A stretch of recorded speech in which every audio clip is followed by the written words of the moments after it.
Hi friends, welcome to my channel. അപ്പോൾ ഇന്ന് ഞാൻ വന്നിരിക്കുന്നത് വളരെ കുറച്ച് ചേരുവകൾ മാത്രം വെച്ചിട്ട് വളരെ പെട്ടെന്ന് തയ്യാറാക്കി എടുക്കാൻ പറ്റുന്ന ഒരു ബ്രേക്ക്ഫാസ്റ്റിൻ്റെ റെസിപ്പി ആയിട്ടാണ്.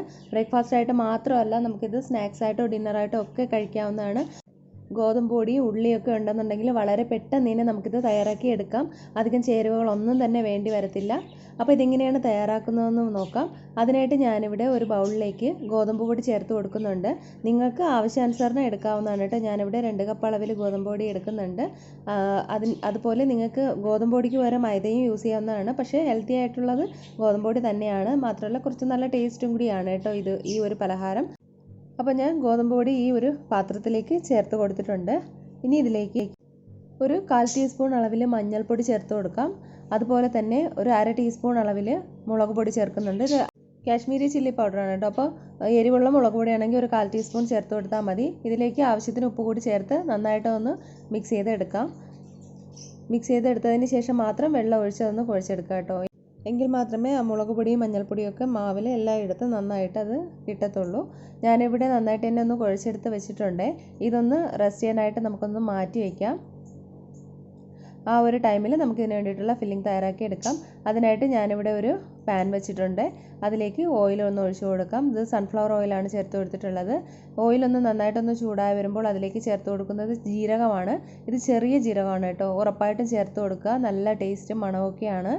അപ്പോൾ അതിൻ്റെ ആ ഒരു പച്ചമണമൊക്കെ ഒന്ന് മാറി വരുമ്പോൾ നമുക്കതിലേക്ക് സവാള ചേർത്ത് കൊടുക്കാം. സവാള നീളത്തിൽ കട്ട് ചെയ്തത് ഒരു 3 സവാള ഞാൻ എടുത്തിട്ടുണ്ട്. അപ്പോൾ അത്യാവശ്യം നല്ല ക്വാണ്ടിറ്റിയിൽ തന്നെ സവാള എടുക്കുക കേട്ടോ. കാരണം നമ്മളിതിൽ വേറെ ചേരുവകളൊന്നും തന്നെ ചേർക്കുന്നില്ല. അപ്പോൾ വളരെ കുറച്ച് ചേരുവകൾ മാത്രം വെച്ചിട്ടുള്ള ഒരു റെസിപ്പിയാണ്. ഇതിലേക്ക് നമുക്ക് പച്ചമുളക് ചേർത്ത് കൊടുക്കാം. പച്ചമുളക് നിങ്ങളുടെ എരിവിനനുസരിച്ച് ചേർത്ത് കൊടുക്കുക.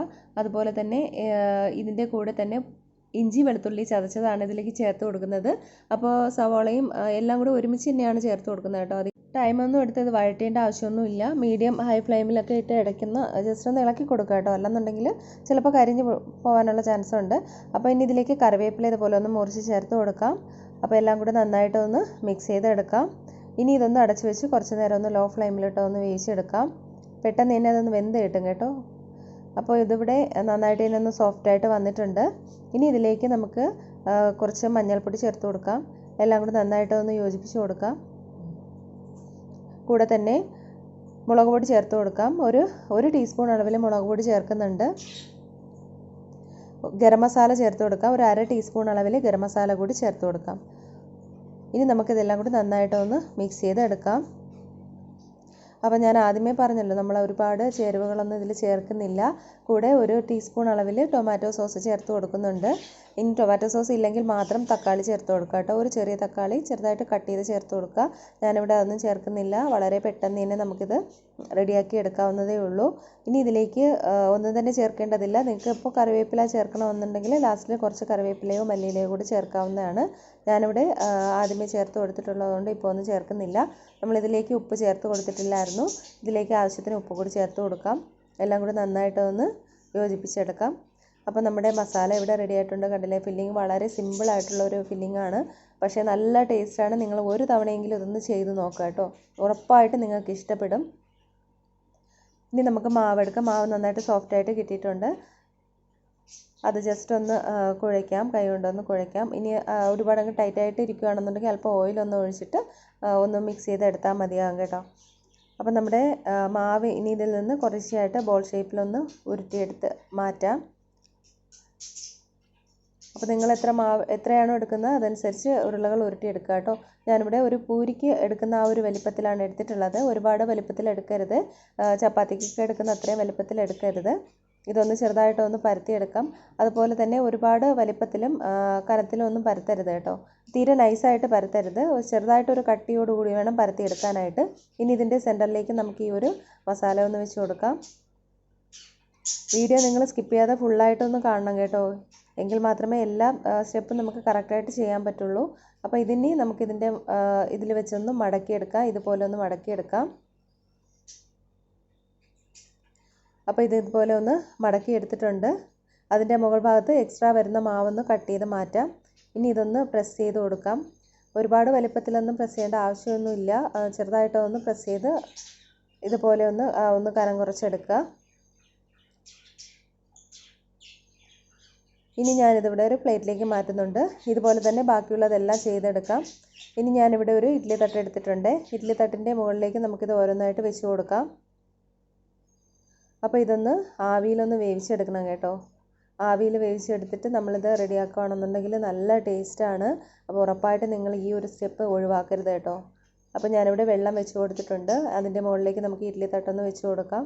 ഇനി ഇതൊന്ന് അടച്ച് വെച്ച് ഹൈ ഫ്ലെയിമിലിട്ടൊന്ന് ഒരു 5 മിനിറ്റ് കൊണ്ടൊന്ന് വേവിച്ചെടുക്കാം. പെട്ടെന്ന് തന്നെ വെന്ത് കിട്ടും. അപ്പോൾ ബാക്കി ഉള്ള മാവിൽ ഞാനിവിടെ കുറച്ച് കുട്ടികൾക്കൊക്കെ ചിലപ്പോൾ എരിവുള്ളതൊന്നും കഴിക്കത്തില്ല. അപ്പോൾ അതുകൊണ്ട് ഞാനിവിടെ കുറച്ച് മുട്ട ഒന്ന് സ്ക്രാമ്പിൾ ചെയ്തതും അതുപോലെ ചീസ് ഒന്ന് ഗ്രേറ്റ് ചെയ്തിട്ടേക്കുന്നതാണ് കേട്ടോ. അപ്പോൾ അത് നമുക്കിതിൻ്റെ സെൻറ്ററിലേക്ക് വെച്ച് കൊടുക്കാം. നമ്മൾ ഉള്ളി മസാലയുടെ ആ ഒരു ഫില്ലിങ്ങിന് പകരമാണ് ഞാനിത് വെച്ച് കൊടുത്തിട്ടുള്ളത്. അപ്പോൾ കൊച്ചു കുഞ്ഞുങ്ങൾക്കൊക്കെ കൊടുക്കാനായിട്ട് ഈ ഒരു രീതിയിൽ ചെയ്യാവുന്നതാണ് കേട്ടോ. 1-2 മുട്ട ഒന്ന് എണ്ണയിലൊന്ന് ഉപ്പും മഞ്ഞൾപ്പൊടിയും വെച്ചിട്ടൊന്ന് ജസ്റ്റ് ഒന്ന് സ്ക്രാമ്പിൾ ചെയ്തെടുക്കുക. അതിനുശേഷം ചീസ് ഉണ്ടെന്നുണ്ടെങ്കിൽ അതൊന്ന് ഗ്രേറ്റ് ചെയ്ത് ഇതിൻ്റെ കൂടെ തന്നെ ഇട്ട് കൊടുത്താൽ മതിയാകും. എന്നിട്ട് ഇതിൻ്റെ സെൻറ്ററിലേക്ക് വെച്ച് നമുക്കിതുപോലെ തന്നെ റെഡിയാക്കി എടുക്കാം. നല്ല ടേസ്റ്റാണ് കേട്ടോ. കുട്ടികൾക്ക് ഒരുപാട് ഇഷ്ടമാകും. നിങ്ങളത് ഉറപ്പായിട്ടും ഒന്ന് ട്രൈ ചെയ്ത് നോക്കുക. അപ്പോൾ ഞാനിതിവിടെ ഒരു 2-3 എണ്ണം ഇതുപോലെ ഒന്ന് റെഡിയാക്കി എടുത്തിട്ടുണ്ട് കേട്ടോ. ഈ ഒരു ടൈമിൽ ഇതെല്ലാം തന്നെ നന്നായിട്ടൊന്ന് വെന്ത് വന്നിട്ടുണ്ട്. ഹൈ ഫ്ലെയിമിലിട്ട് വെച്ചിരുന്നാൽ മതി, പെട്ടെന്നായി കിട്ടും. അപ്പോൾ ഇത് നമുക്ക് വെളിയിലേക്ക് എടുത്ത് മാറ്റി വയ്ക്കാം. അപ്പോൾ അതൊന്ന് തണുത്ത് കിട്ടും. ഈ ഒരു ടൈമിൽ നിങ്ങൾക്ക് തണുത്തതിന് ശേഷം കഴിക്കാവുന്നതാണ് കേട്ടോ. ഇനി ഞാനിവിടെ പാൻ വെച്ചിട്ടുണ്ട്. അതിലേക്ക് എണ്ണ ഒഴിച്ച് കൊടുക്കുകയാണ്. വളരെ കുറച്ച് എണ്ണ മാത്രം മതിയാകും. ഒരുപാട് എണ്ണയുടെ ആവശ്യമൊന്നുമില്ല. അതൊന്ന് എല്ലായിടത്തും ഒന്ന് ആക്കിയതിന് ശേഷം ഈ എണ്ണ നന്നായിട്ട് ചൂടാക്കുക. ചൂടായതിന് ശേഷം നമ്മൾ പലഹാരം അതിലേക്ക് വെച്ച് അതൊന്ന് ഫ്രൈ ചെയ്തെടുക്കണം. അപ്പോൾ ഇത് ഓരോന്നായിട്ട് അതിലേക്ക് വെച്ച് കൊടുക്കാം. അപ്പോൾ ഇത് ഫ്രൈ ചെയ്യാതെയും നിങ്ങൾക്കത് കഴിക്കാവുന്നതാണ്. നന്നായിട്ടൊന്ന് വേവിച്ചെടുത്താൽ മതി ആവിയിൽ.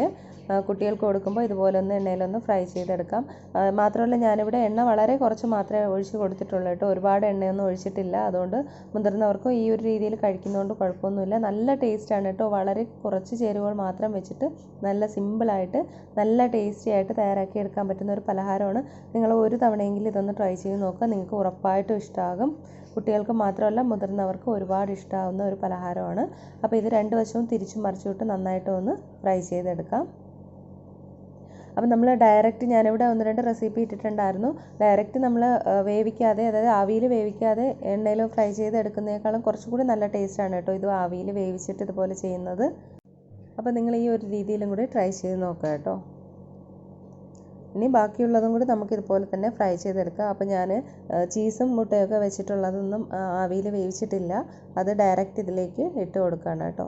അത് വേണമെന്നുണ്ടെങ്കിൽ ആവിയിൽ വേവിച്ചിട്ട് ഫ്രൈ ചെയ്യാം. അല്ലെന്നുണ്ടെങ്കിൽ ഇങ്ങനെ ഡയറക്റ്റ് ഇതിലേക്ക് ഇട്ട് കൊടുക്കാവുന്നതാണ്. അതൊക്കെ നിങ്ങളുടെ ഇഷ്ടത്തിനനുസരിച്ച് ചെയ്യാം. അപ്പോൾ ഡയറക്റ്റ് ഇതുപോലെ എണ്ണയിൽ ഫ്രൈ ചെയ്യണമെങ്കിൽ കുറച്ചുകൂടെ എണ്ണ ഒഴിച്ചിട്ട് വേണം അത് ഫ്രൈ ചെയ്തെടുക്കാനായിട്ട്. അപ്പോൾ നമ്മുടെ പലഹാരം ഇവിടെ റെഡി ആയിട്ടുണ്ട്.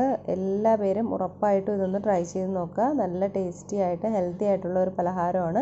വളരെ കുറച്ച് ചേരുവകൾ മാത്രം വെച്ചിട്ട് വളരെ പെട്ടെന്ന് തയ്യാറാക്കി എടുക്കാൻ പറ്റുന്ന ഒരു പലഹാരമാണ്. അപ്പോൾ ട്രൈ ചെയ്ത് നോക്കിയിട്ട് ഇതിനെക്കുറിച്ചുള്ള കമൻറ്റ് അറിയിക്കാനൊന്നും മറക്കരുത്. അതോടൊപ്പം റെസിപ്പി ഇഷ്ടമാവുകയാണെന്നുണ്ടെങ്കിൽ ഒന്ന് ലൈക്ക് ചെയ്യാനും ഷെയർ ചെയ്യാനും ചാനൽ സബ്സ്ക്രൈബ് ചെയ്യാനും മറക്കരുത്. സബ്സ്ക്രൈബ് ചെയ്യുമ്പോൾ ബെല്ലൈക്കണും ഓൾ ഓപ്ഷനും കൂടി ഒന്ന് ക്ലിക്ക് ചെയ്യണം. എങ്കിലേ ഞാനിടുന്ന വീഡിയോസിൻ്റെ നോട്ടിഫിക്കേഷൻസ് ഒക്കെ നിങ്ങൾക്ക് കിട്ടുള്ളൂ.